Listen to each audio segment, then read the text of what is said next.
히브리 13장 15절 한 절이 되겠습니다. 위기 때의 부를 찬송, 그런 제목으로 여러분들이 말씀을 붙들고 기도하는 시간이 됐으면 좋겠습니다. 다 같이 할까요? 그러므로 우리는 예수로 말미암아 항상 찬송의 제사를 하나님께 드리자. 이는 그 입술을 증언하는 입술의 열매니라. 아멘. 자, 사도 바울이 이 땅에는 영구한 도성이 없다라고 하는 것을 계속 강조를 하면서 장차 올 것에 대한 그것을 찾으라, 그렇게 권면을 계속했습니다.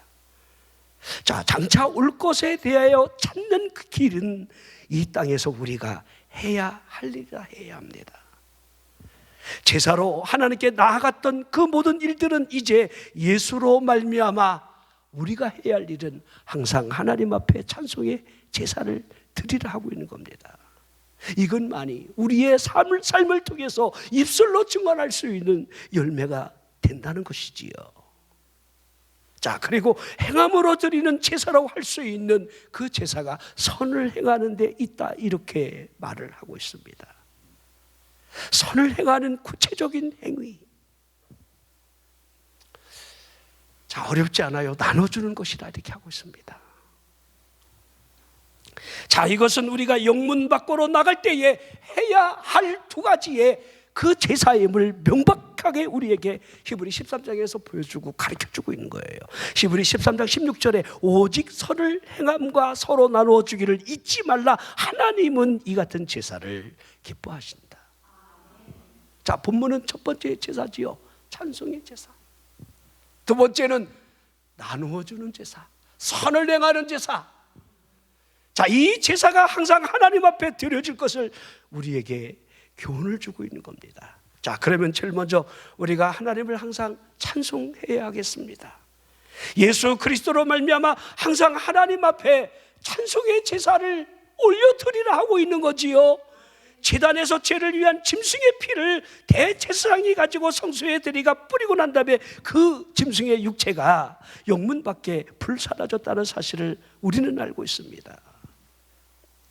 자, 이런 의미에서 예수 그리스도가 보여지라는 겁니다. 하나님의 화목제물로서 그분이 자기의 피로 속량을 위한 성문 밖 골고다에 가셔서 십자가에 매달리셨다는 사실, 이 사실을 우리에게 그대로 보여주고 있습니다. 자, 율법대로지요. 희생제물이 되신 그분께서 십자가 위에서 죽으시는 그 모습을 보라는 겁니다. 머리에 왜 가시면류관을 쓰셔야 했는지, 채찍질을 당하시면서 그분의 몸에 찢겨진 그 상처로 말미암아 그분이 왜 그런 일을 당하셔야 했는지는 우리가 지난 고난주간 또한 그분이 부활하시는 이 부활주를 지키면서 계속해서 우리가 상고를 했습니다. 고뇌로 말미암아 일그러진 그분의 얼굴, 제사함을 주시려는 그분의 죽음이 우리에게 무엇을 느끼게 하고 있는지, 이것이 우리 신앙의 가장 큰 키라 할 수 있습니다. 고린도전서 1장 30절에 너희는 하나님으로부터 나서 그리스도 예수 안에 있고, 너희는 하나님으로부터 나서 그리스도 예수 안에 있고, 예수는 하나님으로부터 나와서 우리에게 지혜와 의로움과 거룩함과 구원함이 되셨다. 자, 그분 때문에 우리에게 네 가지가 주어졌다고 있는 거지요. 지혜, 의로움, 거룩함, 구원함이 그분으로 말미암아 우리에게 왔다는 겁니다. 자, 이와 같은 사실이 무엇을 말하고 있습니까? 긍휼이 풍성하신 하나님께서 그 크신 사랑을 통해서 그분의 피로 말미암아 우리에게 제사함을 주셨다. 속량, 그분이 어린 양이라는 거, 그분이 하나님의 화목제물이라는 거, 계속 여러분들이 그분이 아사셀의 염소가 되는 예표의 모습을 그대로 우리에게 보여주고 있다는 사실이 여러분들 우리에게 그대로 느껴지는 겁니다. 에베소 1장 7절에 우리는 그리스도 안에서 그의 은혜의 풍성함을 따라 그의 피로 말미암아, 그의 피로 말미암아 속량이라 하고 있지요, 제사함이라 하고 있지요.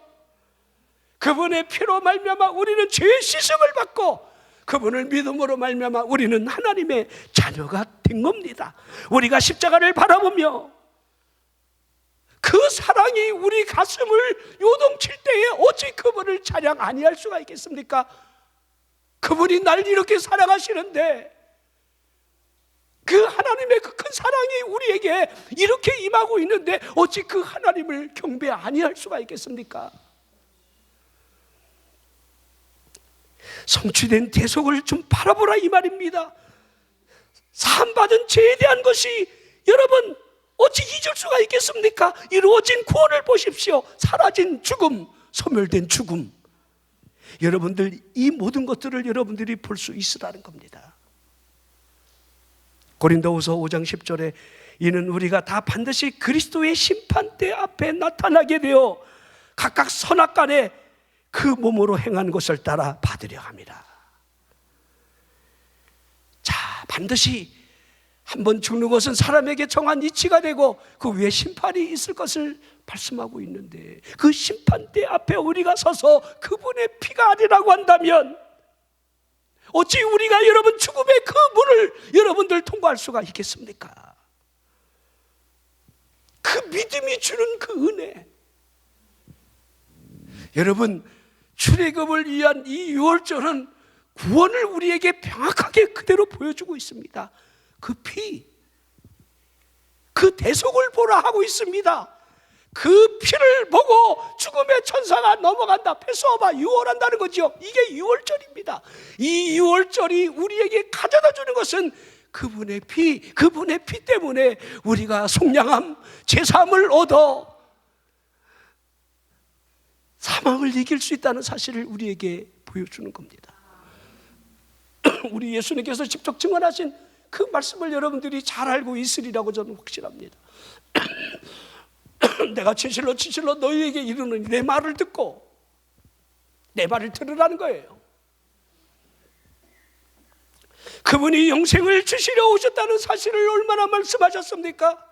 요나의 표적밖에 보일 표적이 없다는 사실을 통해 부활의 의미를 이미 말씀하셨고, 제자들에게 수차례에 걸쳐서 십자가를 주신다는 거, 부활하신다는 사실을 집중 말씀을 하셨습니다.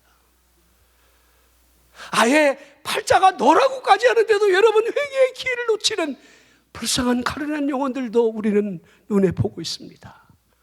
깨어 기도하라, 깨어 기도하라, 졸지 말라. 여러분들 그렇게 주님이 하시는데 단 한시도 깨어 기도하지 못함으로 말미암아 있게 될 여러분들 실패자의 모습을 우리에게 그대로 보여주는 것 아니겠습니까? 깨어 기도할 시간에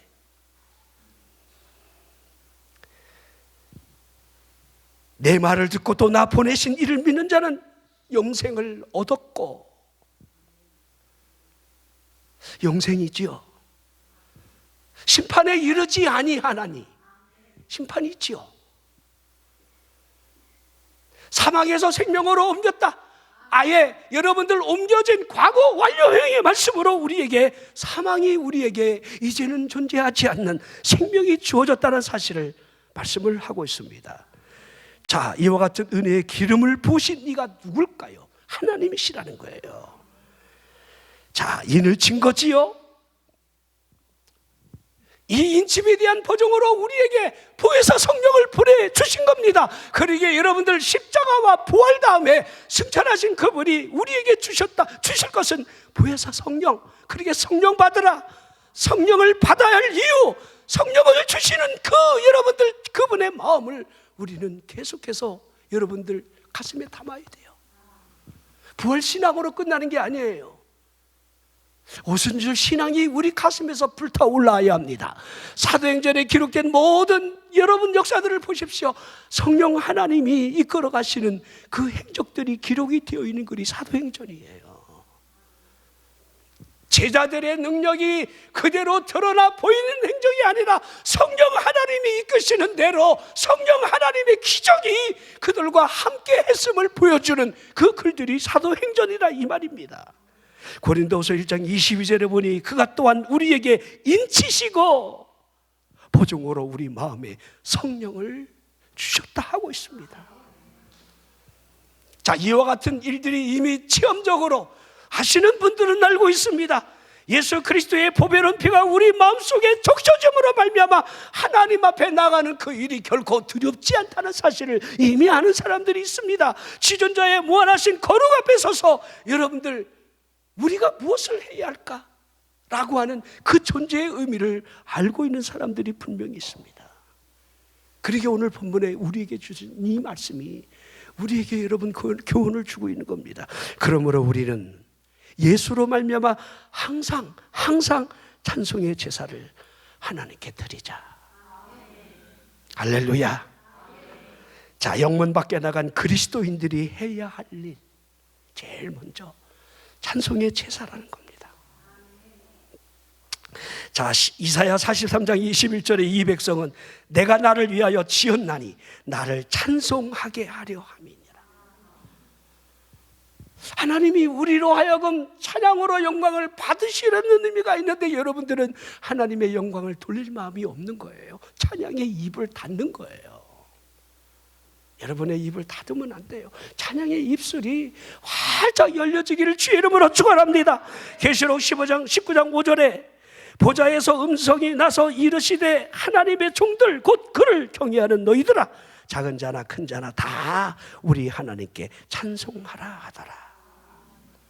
찬송하라는 거예요.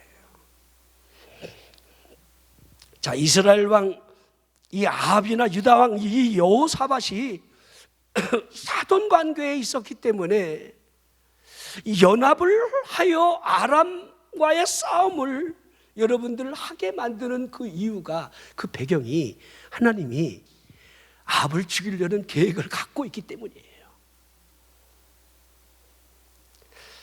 자, 당시에 이 두 가문이 혼인 관계를 통해 깊은 여러분들 인척 관계를 맺고 있었습니다. 아합이 길랏 라모를 치자고 할 때에 그렇게 여호사밧이 주저하면서 여호와의 말씀이 어떠하신지를 물어야 되지 않겠느냐, 이렇게 여러분 의견을 제시할 때에 선지자 400명이 등장하지요. 그들 모두가 다 하나님께서 그 성읍을 당신 손에 붙일 겁니다, 전부 길한 예언을 할 때에 미가야 선지자만이 여러분들 흉한 예언을 하게 됩니다. 근데 이 미가야 선지자는 평소에도 여러분들 쓴소리 선지자였어요. 역대하 18장 22절에 이제 보소서 여호와께서 거짓말하는 영을 왕의 이 모든 선지자들의 입에 넣으셨고 또 여호와께서 왕에게 대하여 재앙을 말씀하셨나이다.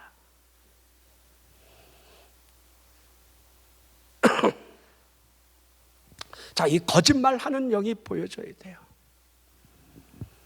우리나라에도 여러분들 거짓말하는 영이 얼마나 돌아다니는지 몰라요.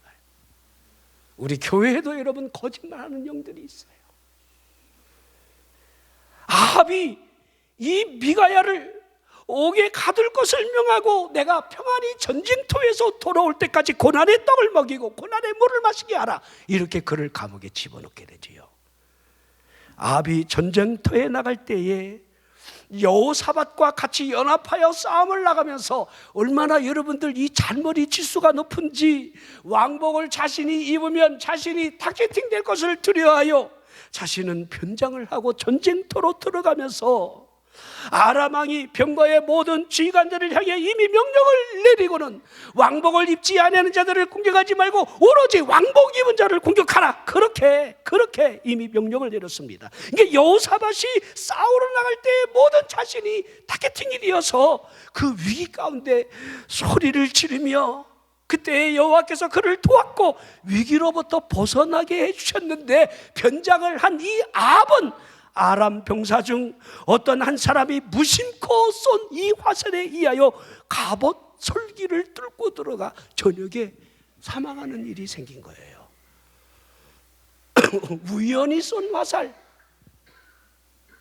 그리고 전신에 여러분들 갑옷을 입었는데 갑옷을 이음매를 이은 이 솔깃을 정확하게, 여러분들 여기만 맞아도 1cm만 삐껴나가도 갑옷을 맞아서 화살이 뚫을 수가 없는데 갑옷 가장 약점인 이 솔깃을 파고 들어가서 여러분 심장을 꿰뚫은 거예요. 사람이 살고 죽는 걸 보십시오. 하나님이 하시는 겁니다. 하나님이 죽이려고 작정된 자였기에 그는 죽음을 피할 수가 없었던 거지요.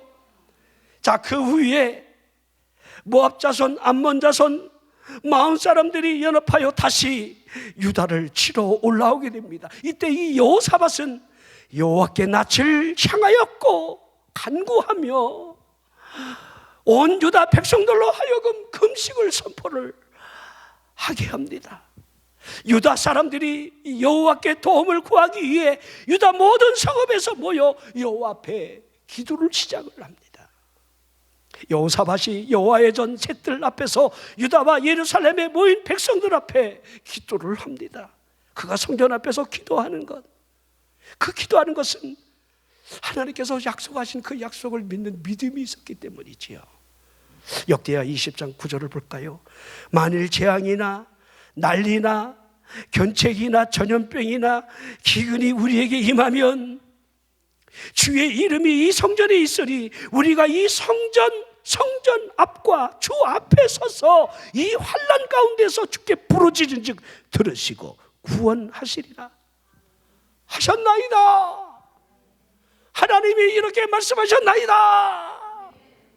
그러기에 성전 앞에 서서 하나님의 약속된 말씀을 앞세우며 자, 여호사밧 왕이 부르짖어 좀 기도하고 있는 겁니다. 이제 자신을 치러 온 저 아람의 무리를 대적할 능력도 없을 뿐더러 어찌 해야 할 바를 모른 그 상황으로부터 오직 바라보는 이가 여호와 하나님 한 분밖에 없었습니다. 여호와 하나님을 바라봅니다. 그때 여호와의 영이 회중 가운데 레위 사람 야시엘에게 임했는데요, 이 야시엘이 여호와께서 이같이 너희에게 말씀하신다 하면서 너희는 이 큰 무리로 말미암아 두려워하거나 놀라지 말라 하며 이 전쟁은 너희에게 속한 것이 아니요 하나님께 속한 것이니라 이렇게 선언을 합니다. 하나님께서 우리가 살아가는 이 전쟁 같은 현실에서 이 전쟁이 우리의 삶이 하나님이 하신다라고 하는 눈을 우리가 얼마나 열 수 있는 데에 달려있는 것 같아요. 하나님이 이끄신다. 하나님이 내 삶을 정하시고 이끌어 주신다. 이 믿음의 눈이 열려 있느냐? 하지만 대다수의 사람들은요, 현실적인 눈을 열고 살아가요. 이성적인 생각에 사로잡혀서 살아갑니다. 믿음과 이성은 언제나 우리를 여러분들 충돌하게 만들어요. 여러분이 눈을 어느 쪽으로 열고 뜨고 있느냐, 하나님의 말씀을 얼마나 붙들 수 있느냐. 자, 여호사밧 왕이 몸을 굽혀 얼굴을 땅에 대며 유다와 예루살렘 주민들이 여호와 앞에 엎드려 여호와를 경배하기 시작합니다. 역대하 20장 19절에 그앗 자손과 고라 자손에게 속한 레위 사람들은 서서 심히 큰 소리로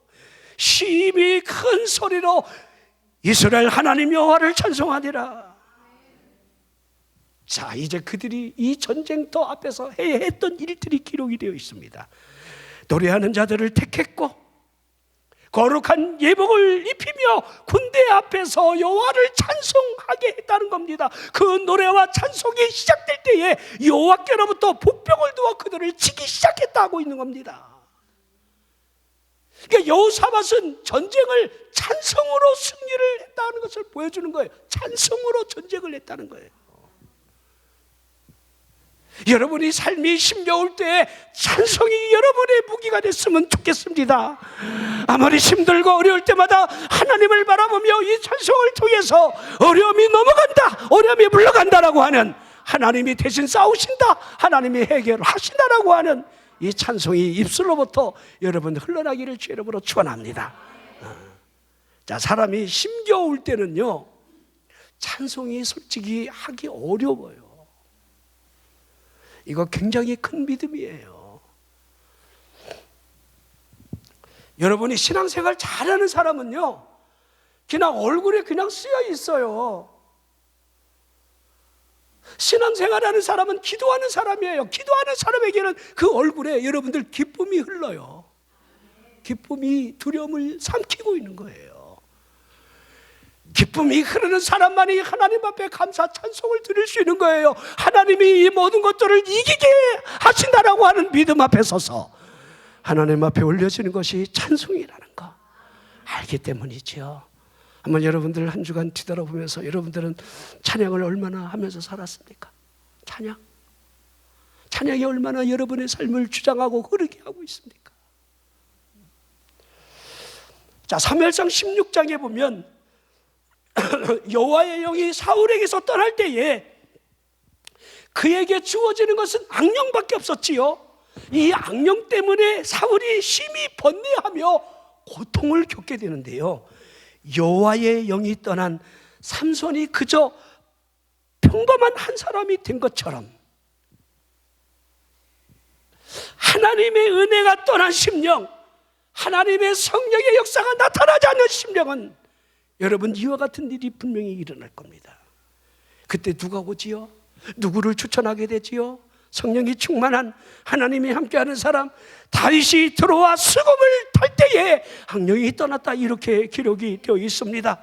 여러분, 이것이 우리에게 무엇을 보여주고 있습니까? 악령을 떠나게 하는 힘이 찬송에 있다는 거.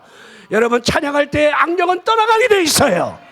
제가 학교 다닐 때 우리 친구 하나가 아주 귀신을 잘 쫓는 친구가 있었어요.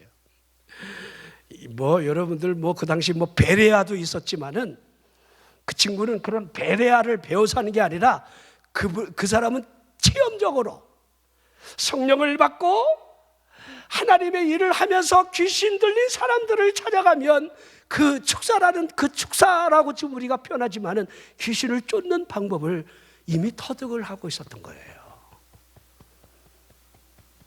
어떻게 그렇게 귀신을 잘 쫓냐 그랬더니 어렵지가 않대요. 한번 해보래요. 보혈 찬송을 2시간만 하면 나갈 거야! 그러고 나간대요. 예수의 피밖에 없네. 예수의 피. 2시간만 여러분들 앉혀놓고 찬송 부르면요, 하고 나간대. 기도할 것도 없대. 그냥 2시간만 찬송해버려. 백발백중 견디지 못하고 귀신이 나간다는 거예요. 근데 지금 보세요. 우리 찬양이 많이 식어져 있어요. 찬양이 얼마나 여러분들 이 고상해졌는지 몰라.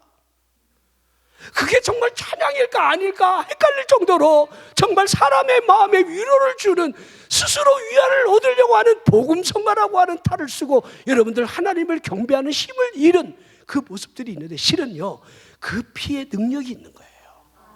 예수의 피. 이걸 가장 싫어하는 거예요.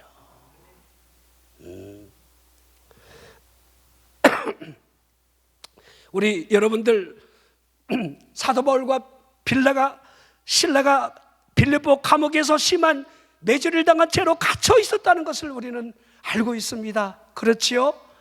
귀신 들린 여종을 쫓아냈다라고 하는 그 여러분 주인이 이득을 이름으로 말미암아 여러분들 고발을 했고, 고발을 당하자마자 매질을 당하고 착고에 채워진 채로 깊은 지하 감옥에 갇혀 있는 그가 그 밤에 기도했고 찬송을 했다 하고 있습니다.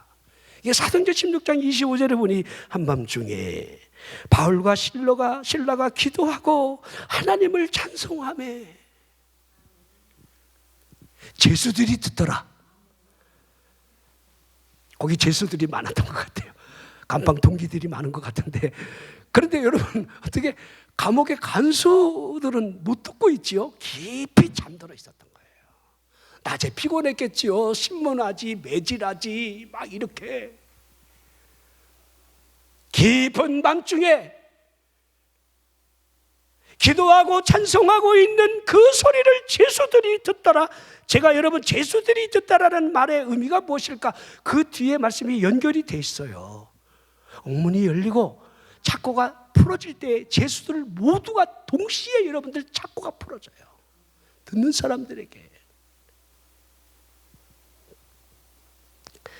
자, 여러분, 우리가 여러분 삶이 감옥 같은 삶을 살아간다 할지라도 우리의 그 삶의 전 현실로부터 깊은 밤중에 하나님을 향해 기도할 수 있는가? 찬송할 수 있는가? 기도는 할 수 있어요. 그러나 찬송하는 것은요 그렇게 쉽지 않아요.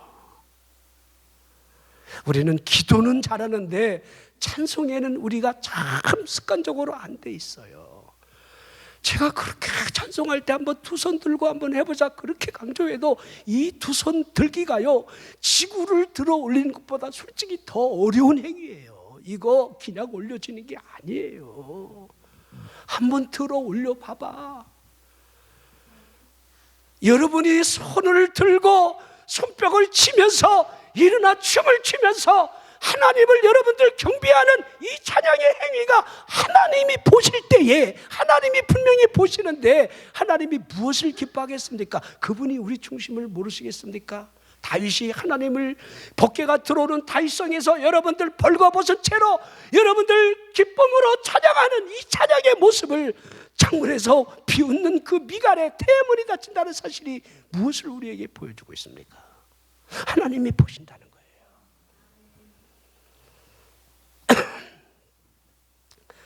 자, 우리 요나가 풍랑 속에 던져질 때에 그 배에 모든 사람들이 보았을 겁니다. 이 풍랑 때문에 죽을 고비를 넘기고 원인을 찾아서 요나라고 하는 선지자가 자백을 함으로 말미암아 미안하지만 처음에는 살려보려고 배를 여러분들 중심을 잡으려고 애를 쓰지만은 그 배는 이제 물속으로, 풍랑 속으로 마치 들어갈 것처럼 더 요동을 칩니다. 어쩔 수 없이 요나를 미안해 그리고 발로 차 넣은 거예요. 다 본 거지요. 자, 그리고 그를 어디서 다시 보게 됩니까? 물론 그 배가 다시스로 갔다가 다시 원점으로 와 여러분들 니느웨로 가는 그 여행객들이나 여러분들 우리 상인들이 분명히 있을 텐데, 아하, 우리가 보았던 그 배에서 보았던 저 인간이 지금 회개하라 하고 있는 그 음성을 듣는 거예요. 우리가 집어 던졌는데 저가 하는 말이 짜가일 리가 없어. 회개해야 살아. 저가 믿는 하나님은 전능하신 하나님이야. 우리는 풍랑을 겪어봤고 죽음의 그 경계선에 다다를 때에 그를 던짐으로 말미암아 하나님이 계시구나라고 하는 느낌적으로 알았던 그 느낌을 회개해야 산다는 사실을 그를 보면서 믿기 시작하는 겁니다. 사도행전 16장 26절에 이에 갑자기 큰 지진이 나서 옥터가 움직이고 문이 곧 다 열리며 모든 사람의 매인 것이 다 벗어진지라. 할렐루야.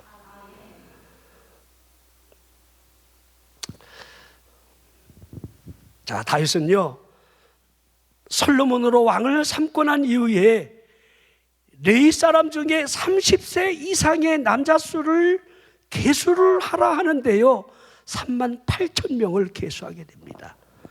자, 이 38,000명 중에 24,000명을 성전을 보살피는 일을 하게 하고요, 성전 관리를 맡은 거예요. 성전을 보수하게 하고 성전을 위한 그 관리를 맡게 하고, 관원으로, 재판관으로 6,000명을 따로 뽑고, 문지기로 4,000명, 그리고 여호와를 찬송하는 자들로, 요새 말하면 성가대를 4,000명을 세웠다는 거예요. 4,000명 노래하는 자를. 자, 이 구약 제사에서 하나님을 찬송하는 일은 매우 중요한 일이었습니다. 역대상 23장 30절에 아침과 저녁으로, 자, 상번제에 여러분들 번제를 드리는데 그들이 서서 여호와께 감사하고 찬송하며, 그렇죠, 감사하고 찬송하고, 무려 몇 명이? 4,000명이. 자, 우리가 예수로 말미암아 하나님 앞에 항상 드리는 그 희생 제사가 있다라고 한다면 우리가 해야 할 것이 찬송의 제사라는 사실을 우리에게 보여주고 있는 겁니다. 저나 여러분에게 예수 그리스도가 없다라고 한다면 한 발짝이라도 여러분 하나님 앞에 나갈 수 있는 길이 오직 있겠느냐, 이 말입니다. 예수 그리스도와 상관이 없는 기도라고 한다면 무슨 의미가 있겠습니까? 그렇죠? 지금까지는 너희가 내 이름으로 아무것도 구하지 아니하였으나 구하라 그리하면 주시리라 하셨던 내 이름으로 구하라, 내 이름으로, 그분이 없다라고 한다면, 그러기에 우리에게는 그러므로 우리는 예수로 말미암아 라고 하는 이 전제의 말씀이 우리 안에 있어야 한다는 겁니다. 그분의 손에 의하여 우리가 희생제물을 올려드릴 수가 있고, 우리가 찬송의 제사를 드리는 중심에 영광을 받으실 그분이 계신다라고 하는 사실입니다. 히브리 4장 14절에 그러므로 우리에게 큰 대제사장이 계시니 승천하시니 곧 하나님의 아들 예수시라. 우리가 믿는 도리를 굳게 잡을지어다. 할렐루야. 여러분의 믿는 돌이 예수 그리스도. 그렇죠? 히브리 12장 2절에 믿음의 주여 또 온전하게 하시는 이 예수를 바라보자. 우리가 바라봐야 할 대상이 예수라는 거. 그렇지요? 골로새 3장 여러분들 2절 3절에도 참고하시는 말씀이 우리의 땅의 지체를 왜 죽여야 하는지, 왜 하늘의 것을 우리가 바라봐야 하는지. 소돔 땅에 살고 있는 롯에게 지역 패권의 싸움으로 내 왕 때문에 롯의 가솔들이 포로가 되어 끌려가고 있다는 사실을 우리는 창세기 14장에 알고 있습니다. 그때 이 아브라함이 자신의 집에서 길러지고 훈련된 자 318명을 거느리고 그 뒤를 추격하여 포로로 끌려갔던 자기 조카 롯을 여러분 구해내게 됩니다. 자, 아브라함이 그 지역에 여러분들 얼마나 어떠한 힘을 가지고 있는지를 그대로 보여주는 장면이지요. 4개의 연합된 왕들이 여러분들 수많은 군사를 여러분들 분명히 이끌고 왔을 텐데 318명, 이 318명 자신이 집에서 가병이라는 거예요. 자, 승리하고 돌아오는 길에 살레망 멜기세덱을 만나지요. 멜기세덱에게 떡과 포도주를 가지고 마중을 나왔던 그 길에 그는 지극히 높으신 하나님의 제사장이었더라, 이렇게 성경에 기록되어 있는데, 이 멜기세덱이 제사장으로서 아브라함에게 복을 부어줍니다. 아브라함에게 창세기 14장 20절에 너희 대적을 네 손에서 붙이신 높으신 하나님을 찬송할지로다 하매, 너희의 대적을 네 손에서 붙이신 높으신 하나님을 찬송할지로다. 여러분, 이 하나님이 보여줘야 돼요. 우리를 구원하시는 하나님이 보여주기를 주의 이름으로 축원합니다. 우리의 길을 인도하시는 그분이 보여주라 이 말입니다. 내가 계획하는 것이 아니라 내 계획마저도 그분에 의하여 시작되고 이끌려간다는 사실을 우리가 볼 수 있느냐. 사람이 길을 계획할지라도 그 걸음을 인도하는 네가 여호와라는 사실. 파수꾼이 그 성을 아무리 지킨다 할지라도 파수꾼 하나님이 지키지 않는다면 그 경성함이 허사라는 사실을 우리는 알으라는 겁니다. 자, 예수 그리스도를 보십시오. 자, 그분이 우리의 큰 대사장이라 할 수 있습니다. 그분이 육체로 계시면서 대제사장으로서 우리에게 하신 일들이 히브리 5장 7절에 기록이 되어 있습니다. 그는 육체에 계실 때에 자기를 죽음에서 등이 구원하실 이에게 심한 통곡과 눈물로 간구와 소원을 올렸고 그의 경건하심으로 말미암아 들으심을 얻었느니라. 우리가 겟세마네 동산에서 누가복음 22장 44절에 그분의 여러분 통곡하는 기도 소리, 애쓰고 힘써 기도하는 그 기도의 땀방울이 빗방울처럼 떨어지는 그 모습이, 그분은 사역을 하시는 중간중간에도 심한 통곡을 눈물로 간구와 소원을 드렸다는 사실을 보여주고 있는 거예요. 그분이 대제사장으로서의 우리를 위한 이 간구함이 우리 느껴지라는 겁니다. 아브라함이 승리하고 돌아오는 길에 대제사장의 축복을 받은 것처럼 우리의 삶에 대제사장 되시는 예수 그리스도 그분이 여러분들 우리에게 축복을 주셔야 하지 않겠습니까? 그러기에 여러분이 해야 할 일은 항상 하나님께 찬송의 제사를 예수로 말미암아 드려야 한다는 겁니다. 우리 창세기 4장에 우리가 너무 잘 아는 최초의 살인자 가인이 여러분 등장하게 되는데, 자, 가인이 왜 살인자가 됐을까? 답은 없어요. 근데 하나님이 말씀하시는 그 말씀으로부터 얼마든지 여러분들 추측을 할 수 있는 그 대목들을 우리가 찾아낼 수가 있는데요.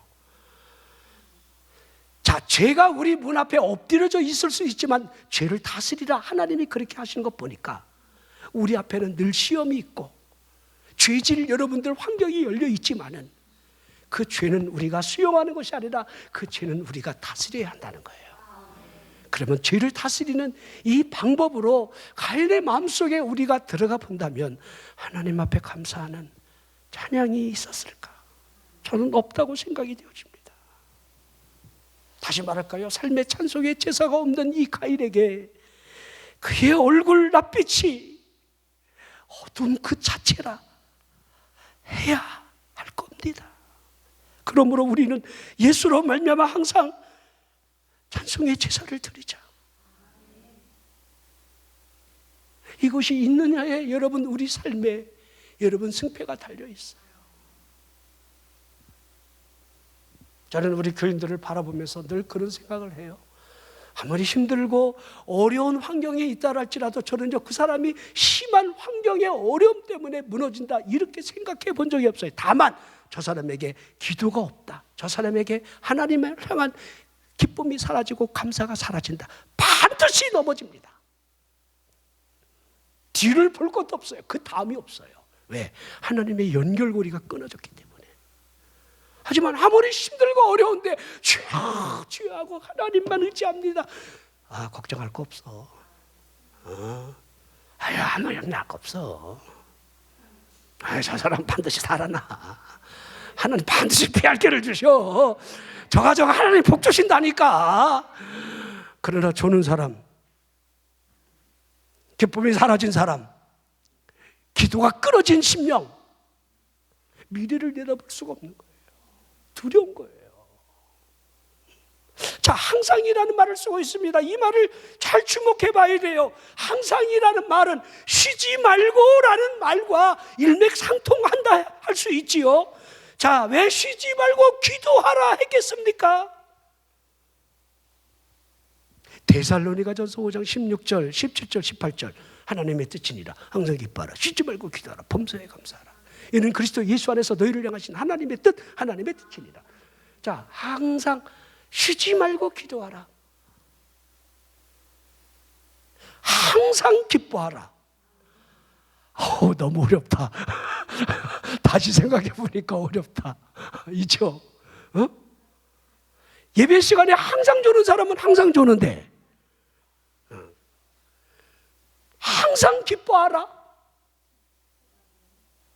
어려워. 근데 쉬지 말고 기도하라는 헐 대박이야. 그래도 감사는요, 범사의 모든 일에 감사하라. 이렇게. 이게 하나님의 뜻이다 하고 있습니다. 자, 항상이라는 말 속에 들어있는 의미로서 기쁨 중에 있어도 슬픔 중에 있어도 하나님을 찬양하는 그 일에 변함이 없을 것을 말씀하고 있는 거지요. 우리가 고난 가운데 있다 할지라도, 영적인 침체에 빠진다 할지라도 우리에게 여러분 항상 찬송의 제사만큼은 드려져야 될 제사라는 사실입니다. 향단으로부터 풍겨나는 이 향연은 하늘을 향하여 밤낮 없이 태초로부터 종말이 온다 할지라도 올라가게 하라는 겁니다. 우리가 여러분 가만히 보면 여러분의 찬양이나 저의 찬양이 예배 안에 갇혀 있을 때가 굉장히 많아요. 여러분 스스로 물어보십시오. 여러분의 입술로부터 항상 찬송이 흘러나오고 있습니까? 아니면 여러분의 찬양은 단지 예배 중에만 여러분들이 그것도 정성껏 드리는 것도 아니고 두 손도 시원찮게 여러분들 마음껏 여러분 들어보지도 못한 채로 한번 여러분들을 좀 돌아보라 이 말입니다. 찬양이 그저 그렇게 갇혀 있는 것은 아니지, 여러분의 삶을 영위하는 가운데 세상 속에 뛰쳐들어가 허영의 시작을 통과하는 가운데 울려지는 찬송이 과연 있을까? 시편 34편 1절에 다윗이 이렇게 말하고 있습니다. 내가 여호와를 항상 송축함이요, 내 입술로 항상 주를 찬양하리이다. 항상. 다윗의 이름이 왜 800번 이상 기록이 되어 있고 하나님께서 내 마음에 합한 자라는 사실이 이 단어가 우리에게 그대로 보여주고 있습니다. 항상, 항상, 항상. 할렐루야. 항상이라는 거예요. 항상 하나님과의 만남을 위해 골방에 들어가 기도하기 전에 여러분들이 찬양의 향기가 여러분 올라가게 할 수 있느냐에 달려있는데, 우리는 찬양하는 것을 잊을 때가 너무도 많아요. 먼저 기도하기 전에 하나님을 찬양할 수 있는 그 찬양의 입술을 먼저 제사로 열어라, 이 말입니다. 분주한 일터에서 바쁜 일 가운데 우리의 찬양이 우선이 되게 하고 있는가? 여러분이 길을 걸어간다 할지라도 내 입술로부터 찬양이 흐르게 할 수 있는가? 우리가 하나님을 경배한다 하고 있습니다. 경배해, 송축해. 뭘 경배한다는 겁니까? 경배하는 행위를 통해서 하나님을 예비하는 최고의 마음일진데, 이 경배가 살아계신 하나님께 영광을 돌리는 최고의 수단일진데, 하나님의 은혜를 느끼는 사람이라고 한다면, 그 섭리를 볼 수 있는 눈이 열려진 사람이라고 한다면, 우리가 제일 먼저 무엇을 해야 하겠습니까? 사람은 이상할이 많지, 뭐 일이 잘 될 때, 평안할 때에, 건강할 때에 참 이상해요. 꼭 두 글자가 여러분들 꼭 따라와요. 교만. 하나님께 영광이 아니라 먼저 교만이 우리를, 여러분들 지배를 하고 있습니다. 자신을 낮춘다는 거, 여러분 쉽지 않다는 거 우리는 다 인정하고 있습니다. 조금만 뭔가 여러분들 잘 돼보세요. 조금만 뭔가 평안해 보세요. 내가가 먼저 나와요. 그렇죠? 우리 예수님이 부자의 비유를 들었던 그 비유가, 사람의 소유가 그 사람의 생명을 좌우하지 못한다, 그렇게 말씀하신 그 비유거든요. 부자가 여러분들 그 해에 풍족한 소출을 얻고 자기 창고를 넓혀서 거기다 쌓아두고 내 영혼을 향해 평안히 먹고 마시고 쉬고 즐겨하자, 그 말을 하나님이 들으신다는 거예요. 이 어리석은 놈아, 오늘 밤에 내가 내 영혼을 걷어가겠다. 자, 여러분 보세요. 내 육체를 걷어가겠다가 아니에요. 영혼이에요. 이 바보가요 육체적인 것을 통해서 영혼아 즐거워하라. 여러분, 육체를 영혼까지 연결을 하고 있는 거예요. 하나님이 거기에 대한 대답으로 내 영혼을 오늘 밤에, 그것도 오늘 밤에, 하나님, 이 얼마나 어리석은 일입니까? 자, 어찌 보면요, 다소의 사울이, 여러분 사도 바울에 대해서 복음을 전하는 여정에 그가 결혼한 적이 있습니까? 그에게 여러분들 건강이라도 좀 있으면 좋았을 텐데, 다메섹 도상에서 정면으로 그 빛을 봄으로 말미암아 그 눈이 멀었고 다시 보게 되었지만은 심한 안지를 겪었습니다. 그가 여러분 서신을 쓸 때마다 대개가 여러분들 친필이 아니라 대필로 여러분 성경을 기록했어요. 그리고 그에게는 이 안질과 더불어서 간질이 있었습니다. 안질, 간질, 또 하나가 또 있는데 쓰러짐, 풍토병. 뭐 이건 설명 안 해도 되잖아요. 얼마나 힘들면. 지금 목사님들 목회하시는 분들은요, 가장 어려움이 건강이 아니야, 돈이야, 돈. 돈만 많으면 목회 편안히 하고 싶대. 그거 굉장히 잘못된 생각입니다. 돈이 없기 때문에 목회하는 거예요. 잘못 생각하고 있는 거예요. 돈 있으면 개척하겠다. 무슨 소리를 그렇게 합니까? 이건 뭐 제가 설명할 이유가 없는 거고요.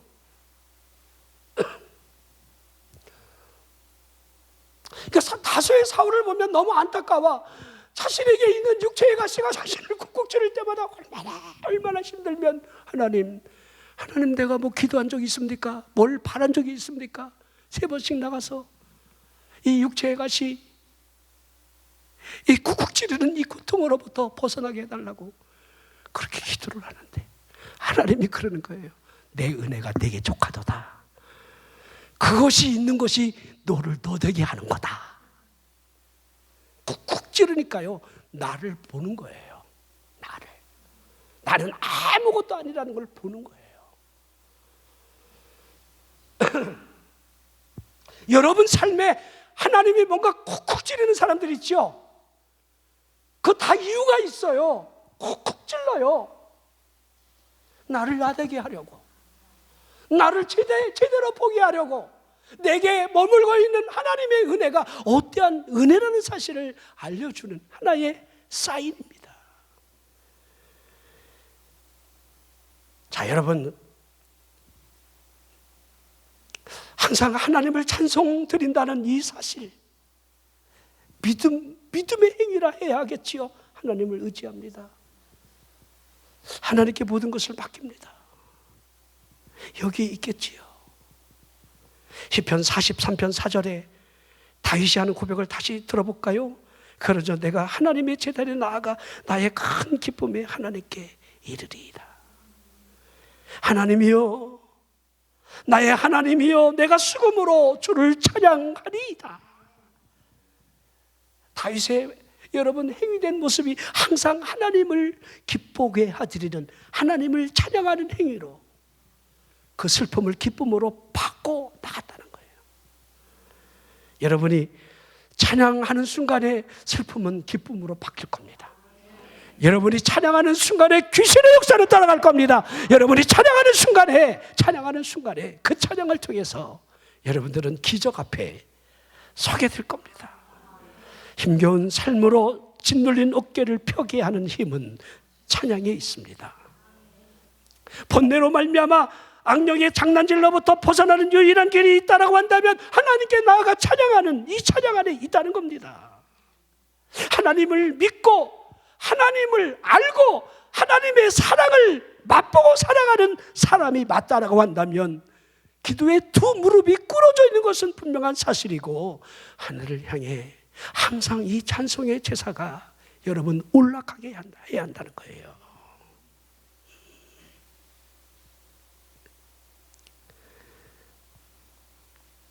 요엘서 2장 18절을 볼까요? 그때 여호와께서 자기의 땅을 극진히 사랑하시어 그의 백성을 불쌍히 여기실 것이다. 요엘서 2장 18절, 하나님이 불쌍히 여기시는 그 불쌍히 여김이 여러분들 마지막 때에 일어날 그 일들로 우리에게 연결하고 있는 거예요. 마지막 때에 남종과 여종에게 물붓듯 성령을 부으실 것을, 이게 오순절의 역사를 이미 예언을 하고 있는 거예요.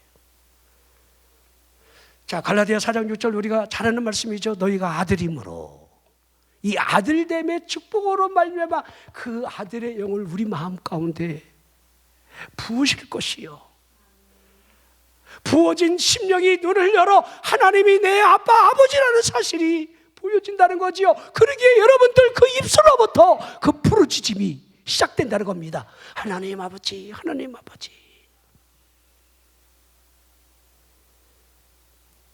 자, 야곱으로부터 사랑받지 못한 이 레아가요, 그 사랑을 갈구하는 장면이 자세히 기록이 되어 있습니다. 자, 레아가 첫 아들을 낳고 그 이름을 르우벤이라 이렇게 짓게 되는데요, 그 뜻의 이름이 여호와께서 나의 괴로움을 들으셨고 내 남편이 나를 사랑하리로다. 얼마나 여러분 남편의 사랑을 갈구하고 있는, 이제 어쩌다 부인이 된 어부인 아닙니까? 이 레아가 여전히 남편으로부터 자식을 낳았지만은 사랑을 받지 못하는 자기 동생 라헬과의 여러분들 전쟁터 아닌 전쟁터를 지금 살아가고 있는 거지요. 동생은 자식을 낳지 못합니다. 자기는 첫 아들을 낳았어요. 이제 내 남편이 나를 사랑할 것이다 기대를 해요. 그러나 남편의 사랑을 받지 못합니다. 자, 그리고 두 번째 시므이를 낳습니다. 시므이라는 뜻이 여호와께서 내가 사랑받지 못함을 들으셨다, 그런 뜻이에요. 아하, 참 이름도 참 괴기하게 짓네.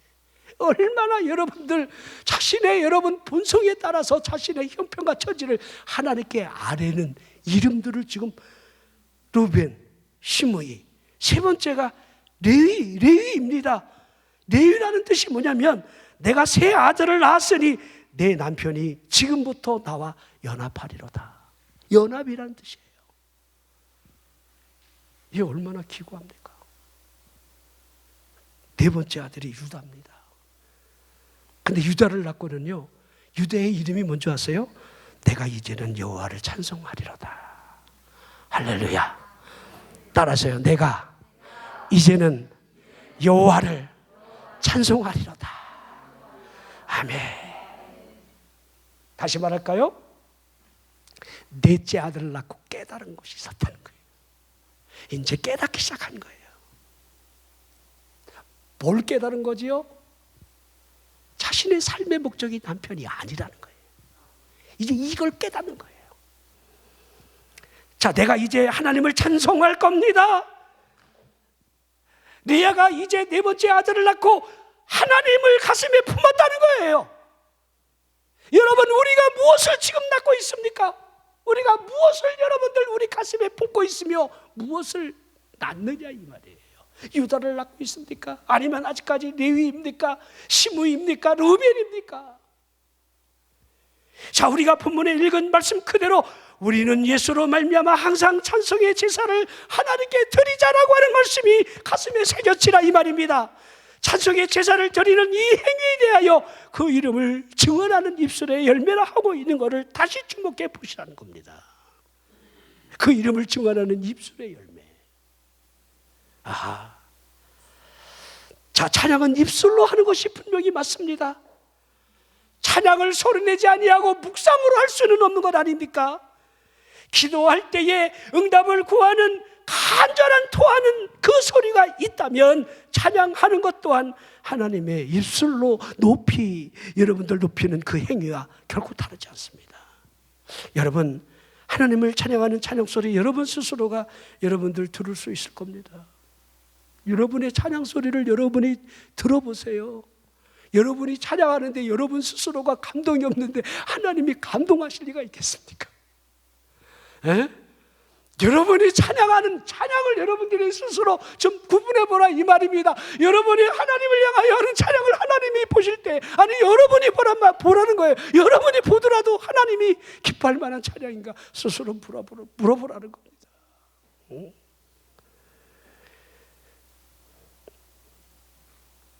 자, 다윗에 대한 이야기를 제가 잠깐 하기도 했습니다. 여기 음정 박자 이거 여러분들 하나님 보지 않습니다. 난 원체 노래를 못 불러. 하나님이 그거 노래 못 부르는 거, 잘 부르는 거 이렇게 하나님 그거 보는 게 아니에요. 입술로 나오는 소리가 진심일까? 이 세상에 진정성을 이기는 것은 아무것도 없어요. 여러분이 사업을 하든 여러분이 직장 생활을 하든 진정성 있는 것 그 누구도 여러분들 이기지 못해요. 그 진심.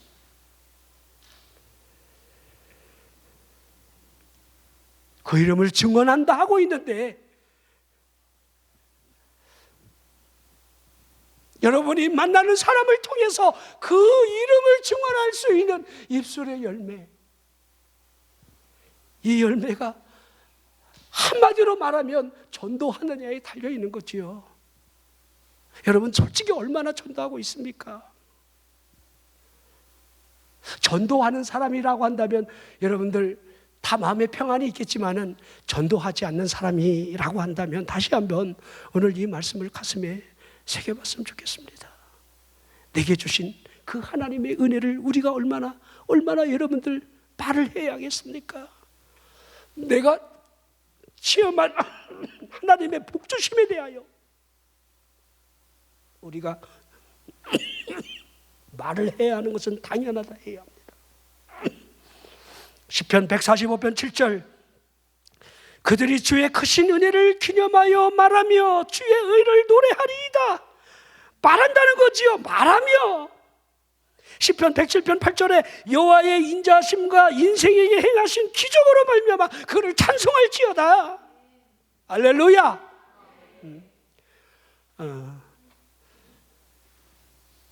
시간이 다 돼갖고 여러분들 제가 그냥 결론을 맺으면서 여러분들이 왜 우리가 찬양을 해야 하는지 아직 더 할 말은 많이 있는데 저는 시간이 되면 다 끊습니다. 절대 10시간 넘지 않으니까요. 지금 마지막 결론이 중요하니까 우리 아멘도 크게 하시고 눈을 크게 뜨시고 여러분의 찬송이 올라가는, 찬송의 제사가 올라가는 그런 은혜가 있기를 주의 이름으로 축원합니다.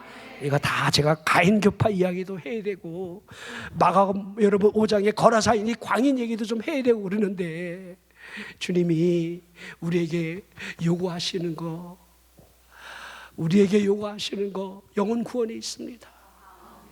우리를 구원하신 그분이 너를 통한 다른 영혼을 구원하시려는 의도가, 그러니까 우리가 영문 밖에 나가 우리 안에 십자가가 새겨져 있다고 한다면 우리 또한 영문 밖에 나가 있는 삶을 살아야 되는데, 제일 먼저 우리들이 찬송의 제사가 드려지고 선을 행하는, 나눠주는 제사, 이건 양과 염소에 대한 마침 25장의 마지막 심판의 비유하고 다르지 않습니다. 우리가 염소처럼 살면 안 된다는 거, 나눠주는 제사, 선을 행하는 제사. 쉽게 말할까요? 인색하게 살지 말어. 인색하게 심은 대로 거둬요. 갈라디아 6장에 여러분, 이건 불변의 진리입니다. 심는 대로 거두리라. 심는 대로. 난 제일 먼저, 난 여러분의 입술로부터 항상 찬송의 제사가 여러분들 드려지길 바랍니다. 여러분이 하나님이 보잖아요. 그러니까 다른 사람 보지 마. 하나님이 날 보는데 뭐. 하나님을 향해서 여러분들 일어나. 우리 한국 사람들은 이게 참 예배 문화가요, 이게 교육식 문화, 이게 예배도 교육이야. 할렐루야 이래 아멘해. 할렐루야. 이게 또 청개구리처럼 아멘도 안 하네. 다시 해볼게요. 할렐루야. 여기에 우리가 길들여져 있는 거예요. 평소에 우리가 말씀을 들으면서 아멘, 그렇습니다, 동의합니다, 저 내 말씀 맞습니다, 하나님 그렇지요, 그러면서 여러분들이 아멘으로 영광을 돌려야 되는데, 이게 훈련이 안 돼 있는 거야. 손 들고 찬양하는 거 훈련 안 돼 있어요. 이상하게 생각하는 거야. 뭘 이상해? 하나님이 보시는데. 그리고 여러분들이 세상에 뛰쳐나가 나눠주는 제사, 입술의 열매, 복음을 전하는 거 멈추지 말아야 돼요. 여러분이 한번 지금까지 살아면서 여러분이 전도한 사람 한번 손잡고 한번 데리고 나와봐봐. 얼마나 있는가? 여러분이 전도한 사람이 내 옆에 열매로 얼마나 있는가? 한번 보세요. 여러분 때문에 교회 못 올 수도 있잖아. 이제 어떤 사람 그러더라고요. 저 사람이 있는 한 저기에 못 나간대. 많아요. 그렇게 살면 안 돼.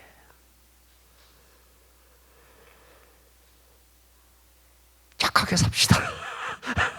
할렐루야. 설교가 이상해지네. 찬송 여기를 부르고 착하게 살자. 이렇게 무슨 우리 조폭이니까 좀 착하게 살겠습니다. 자, 우리 송축회 대영원 우리 예물 드리고 축복기도 하고 안수할 테니까 간절히 말씀 붙들고 하나님 찬송에 올라가고 하나님 예배 승리자 되기를 원합니다.